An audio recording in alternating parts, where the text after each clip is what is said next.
इस वक्त मैं जिस इवेंट की हम बात कर रहे थे शुरुआत में, उसके वेन्यू पर पहुंच गया हूं। ये हैकाथॉन है और यहाँ पर हो क्या रहा है उसकी भूमिका आपके लिए बांध देता हूं। तो 15,000 से ज़्यादा रजिस्ट्रेशन इन्हें यहाँ पर आई और जितने भी यंगस्टर्स हैं जो ब्लॉकचेन की फील्ड में काम करते हैं वो यहाँ पर सोल्यूशंस दे रहे हैं उन प्रॉब्लम्स को जो शहर में हम अक्सर फेस करते हैं। और वो प्रॉब्लम्स कौन सी है? वो वेस्ट मैनेजमेंट की प्रॉब्लम हो, वो डिजिटल आइडेंटिटी की प्रॉब्लम हो, सर्टिफिकेट मैनेजमेंट की हो, बहुत ज़्यादा ज़रूरी वैक्सीन डिस्ट्रीब्यूशन की होते हैं। ऐसे जो प्रॉब्लम्स हैं उनका ब्लॉकचेन के जरिए सोल्यूशन मिल सकता है और उसी पर ये काम करने वाला है। 24 घंटे की हैकाथॉन होने वाली है और जैसे ही वो हैकाथॉन खत्म होगी हमारे पास विनर्स होंगे लेकिन कुछ सॉल्यूशंस भी होंगे। तो ये बेंगलुरु में हो रहा है और इस इवेंट की अच्छी बात एक और है कि यहाँ बहुत सारे ऐसे लोग हैं जो इस इकोसिस्टम में काम करते हैं, कुछ दिलचस्प काम कर रहे हैं। उन्हीं में से एक शख्स हमारे साथ हैं, अदिति चोपड़ा। बहुत बहुत स्वागत। सुपर वुमेन डाओ को मैं फॉलो करता रहता हूँ और अगर आप थोड़ा सा इंट्रोडक्शन दे पाएँ हमें कि सुपर वुमेन डाओ क्या है और आपका और क्या क्या सेटअप है, क्योंकि हमारी कोशिश रहती है कि कॉफी एंड क्रिप्टो पर हम जो महिलाएं हैं इस फील्ड में उन्हें हर एपिसोड में ज़रूर शामिल करें, क्योंकि बहुत ज़रूरी है कि टेक में, क्रिप्टो में जो काम आप कर रहे हैं वो फोरफ्रंट पे ज़रूर आए। धन्यवाद बहुत बहुत। तो मैं सुपर वुमेन डाओ की फाउंडर हूँ। सुपर वुमेन डाओ बनाने का हमारा सबसे बड़ा कारण ये था कि जब पहला इंटरनेट आया जहाँ पे अमेज़ॉन, गूगल और वो सब बना, जो अभी हम जिसमें हम जी रहे हैं, उस टाइम पे महिलाएं पीछे रह गई इन अ वे कि उतनी आगे आ नहीं पाई बढ़कर। और अब जब हम चाह रहे हैं तो वो एक इतनी बड़ी इंडस्ट्री बन चुकी है कि अब उनको लाना उसमें बहुत मुश्किल बन गया। ऐसे नहीं बोल रहे कि एफर्ट्स हो रहे हैं और होने भी चाहिए। बट दूसरी बात है कि जब हम ब्लॉकचेन की बात करते हैं, इंटरनेट 3.0, वेब 3 की बात करते हैं, तो ये भी एक छोटी कम्युनिटी है, एक बहुत बड़ा रेवोल्यूशन है जो अब शुरू हुआ है। तो रीज़न यही है सुपर वुमेन डाओ बनाने का कि इस बार जब हम ये रेस जो रेवोल्यूशन और टेक्नोलॉजी में हो रही है, इसमें स्टार्टिंग लाइन सभी जेंडर्स के लिए एक जैसी रख पाएँ, भले ही फिर वो एक आदमी हो, एक औरत हो या कोई भी हो। ये सुपर वुमेन डाओ के साथ हम कर रहे हैं। इसमें हम औरतों को ऑनबोर्ड कर रहे हैं, ला रहे हैं इस टेक्नोलॉजी के स्पेस में, एजुकेशन के थ्रू, हायरिंग के थ्रू, रिसोर्सेज के थ्रू, उनको मेंटर्स प्रोवाइड करके। और दूसरा मेरा कंसल्टिंग फर्म का काम है, जहाँ पे जो वेब 3 के स्टार्टअप्स हैं उनको सभी कुछ नॉन तकनीकी चीज़ों पे जो स्ट्रैटेजी, ग्रोथ, मार्केटिंग वगैरह हो गया है इंडिया, दुबई और यूएस में, उन सभी पे हम कंसल्ट करते हैं। बहुत बहुत शुक्रिया इस इंट्रोडक्शन के लिए। और इस शो पर हम उन सभी चीज़ों की चर्चा करते हैं जो ट्रेंड हो रही होती हैं। इस हफ्ते सोलाना हैक जो है उसकी बात हर कोई कर रहा है और मैंने उसे अपनी बड़ी खबरों में शामिल भी किया, लेकिन अब थोड़ा डिटेल में बात कर लेते हैं क्योंकि हमारे सारे एक एक्सपर्ट हैं। तो सबसे पहले बात कर लेते हैं कि आखिरकार हुआ क्या है ये हैक जो है, इसमें हुआ क्या, आप एक आम इंसान को कैसे समझाएंगे? समझ गई। तो सोलाना एक ब्लॉकचेन है। ब्लॉकचेन यानी कि तीन अलग अलग लेयर्स होते हैं, राइट। जो सबसे फंडामेंटल अपना चीज़ है ये वेब 3 ब्लॉकचेन के इकोसिस्टम में, वो एक चेन होती है। सोलाना उन्हीं में से है।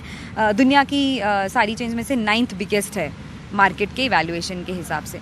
अब इस चेन के ऊपर बहुत सारे अलग अलग एप्लीकेशंस बनते हैं। जैसे आप इंटरनेट पे देख रहे हैं, आपका जोमेटो, स्विगी ऐसे करके एप्लीकेशंस बनी हुई हैं, तो वैसे ही उनमें से कुछ वॉलेट के एप्लीकेशंस होते हैं। वेब 2 में जैसे हमारे पास पेटीएम, फ़ोनपे, गूगल पे हैं, तो इन पे भी वॉलेट बने हुए हैं। अब हुआ इस हैक में ये है कि इनमें से जो 2 सबसे बड़े वॉलेट्स हैं, फैंटम और स्लोप करके, उनमें लोगों के पैसे स्टोर थे और एक सिक्योरिटी ब्रीच के कारण वहाँ से उनके पैसे ड्रेन हो रहे हैं। अभी ये रिसेंट ही हुआ है, पिछले 72 घंटों में ये चीज़ चल रही है, न्यूज़ बनी है बड़ी, कुछ 7,000 अकाउंट से पैसे निकल चुके हैं। तो इसीलिए कोई रीज़न पता नहीं चल पाया एग्जैक्टली। लोग स्पेक्युलेट कर रहे हैं कि रीज़न ये भी हो सकता है कि उनके ऊपर बनी हुई एप्लीकेशंस में लोगों ने जब अपना डेटा दिया हो साइन इन करने के लिए, तो वहाँ से शायद कोई ब्रीच हो गया और उनके एड्रेसेस चले गए हैं। और भी कुछ टेक्निकी रीजंस भी हो सकते हैं, डैप्स चेन किसी चीज़ के साथ भी। तो यही हुआ है इस हैक में कि लोगों के पैसे माना जा रहा है, सुनने में आ रहा है कि मिलियंस अभी तक थोड़े इसमें ड्रेन आउट हो चुके हैं। बिल्कुल सही कहा आपने। और वहीं साथ साथ जितने भी वॉलेट्स हैं, चाहे वो फैंटम हो, स्लोप हो, उसका भी जिक्र होना शुरू हो चुका है। और यहाँ पर इस पूरी कंट्रोवर्सी में मिड पॉइंट पर, सेंटर पर स्लोप है और स्लोप ने खुद एक्सेप्ट किया है कि हाँ जो ब्रीच है वो हुआ है। उन्होंने एक ऑफिशियल स्टेटमेंट जो है वहाँ उन्होंने एक्सेप्ट किया कि हाँ ब्रीच हुआ है उनके जो वॉलेट्स हैं। और उसी के साथ साथ उन्होंने ये भी कहा है कि अभी तक कोई एक वजह नहीं पता चल पाई है, लेकिन उन्होंने कुछ टिप्स भी दिए हैं कि क्या कर सकते हैं। तो उन्हीं की स्टेटमेंट से मैं पढ़ रहा हूँ, जहाँ उन्होंने कहा है कि एक नया और यूनिक सीड फ्रेज वॉलेट जो है वो बनाया जाए और उसके बाद जितने भी एसेट्स हैं वो नए वॉलेट पर ट्रांसफ़र कर दिया जाए। इसके अलावा उन्होंने ये भी कहा है कि जो सेम सीड फ्रेज है वो ना यूज़ किया जाए और नए वॉलेट पर जो आपके पास स्लोप पर था। तो ऐसी कुछ टिप्स उन्होंने दी हैं और ऐसी स्टेटमेंट्स आ रही हैं। लेकिन अगेन उन्होंने भी कहा है कि अभी तक इसकी जो जड़ है उस तक हम नहीं पहुंच पाए हैं और वही सोलाना का भी स्टेटमेंट रहा है। लेकिन सोलाना ने क्लियर कर दिया कि ये चेन जो है या फिर प्लेटफॉर्म या सोलाना कॉम्प्रोमाइज़ नहीं हुआ है, यहाँ पर स्लोप जो है वो उस पर अटैक हुआ था। ऐसे में आप क्या टिप्स 3 देना चाहती हैं जो यूज़र्स अपने मन में रखें ताकि ऐसे अटैक से वो खुद को बचा पाएँ?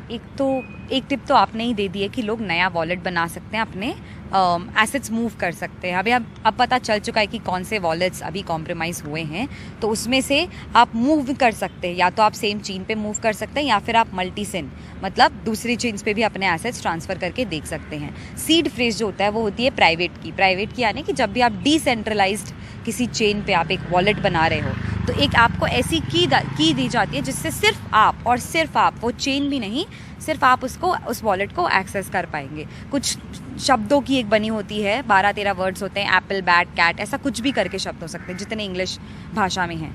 तो सबसे बड़ी बात तो कि वो चेन आप वॉलेट चेंज करके अपना सीड फ्रेज अलग कर सकते हैं, प्राइवेट की अलग बना सकते हैं। दूसरा है कि अगर आप नया वॉलेट नहीं बनाना चाह रहे हैं, अगर आपके पास कोई दूसरा एग्जिस्टिंग कोल्ड वॉलेट है या फिर कोई ज़्यादा सिक्योर जगह है जैसे कि एक सेंट्रलाइज्ड एक्सचेंज, अब वो आपके बिलीफ पे डिपेंड करता है कि क्या आप बिलीव करते हैं सेंट्रलाइज्ड एक्सचेंज में अभी आप मूव करना चाहते हैं कि नहीं। तो इन दोनों में से भी कोई एक चीज़ आप कर सकते हैं। तीसरा है किसी भी फिशी एक्टिविटी के लिए ना जाना। बहुत सी बार ऐसा होता है कि क्योंकि ये वॉलेट्स अलग अलग तरीक़ों से एक्सपोज हो जा रहे होते हैं, लोग इस पे एयर ड्रॉप कर देते हैं, फिशी ट्रांजैक्शंस, टोकन्स कुछ भी आपके पास आ जाते हैं और बहुत सी बार एक्साइटमेंट में कि यार हमें कुछ मिला है हम उस पर क्लिक कर देते हैं। तो मेजर रीज़न ये सारे ऐसी चीज़ों के हैक्स एंड ऑल के आने का वही होता है। तो कुछ भी आपके वॉलेट में दिखता है आपको, टोकन्स हो, NFTs हो, उस पर क्लिक ना करें, वो फिशी वाली चीज़ में जा सकता है। सबसे इंपॉर्टेंट चीज़ है एजुकेशन और अवेयरनेस। यहाँ पे मैं सिर्फ इसी हैक के नहीं बल्कि ओवरऑल हैक्स की बात कर रही हूँ कि जब आप किसी चीज़ पे वॉलेट बना रहे हैं, जब आप समझे तो थोड़ा सा उसके पहले रिसर्च करें कि क्यों बना रहे हैं, क्या है ये चेन, कितने लोग इसको यूज़ करते हैं, ये कहाँ से बनी हुई है, इसकी फ़िलॉसफी क्या है।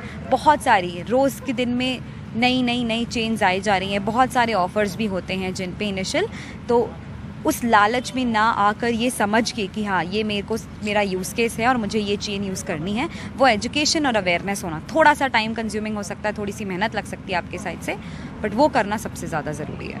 और वहीं जैसे स्लोप ने कहा है कि हम अभी जड़ तक पहुंच रहे हैं, लेकिन कुछ एक्सपर्ट्स हैं जो पॉइंट आउट कर रहे हैं सेंट्री पर भी। सेंट्री एक ऐसी सर्विस थी जिससे स्लोप इस्तेमाल करता है, जितने भी मोबाइल यूज़र्स हैं स्लोप के, तो उनके उस ऐप के लिए डिबगिंग पर्पसेस के लिए सेंट्री को ये यूज़ करते थे। और कुछ एक्सपर्ट्स ने पॉइंट आउट किया है कि सेंट्री के पास वो डेटा था और वहाँ से ये ब्रीच जो है वो हुआ है। हालांकि अगेन इस पर जो पुष्टिकरण है वो अभी तक नहीं आया जब हम इसे रिकॉर्ड कर रहे हैं। तो आपने ये टिप्स दी और हमने एक डीकोड करने की भी कोशिश की कि स्लोप क्या है, सेंट्री क्या है और सोलाना ने क्या कहा है। तो आपके सामने हर तरह का पक्ष जो है वो हमने यहाँ पर रख दिया। पर बहुत बहुत शुक्रिया, एक बार फिर से अप्रिशिएट करता हूँ जो आप काम कर रहे हैं उससे, और इसी के साथ साथ ये सोलाना हैक की जो चर्चा है उस पर भी हमारे साथ जुड़ने के लिए बहुत बहुत शुक्रिया।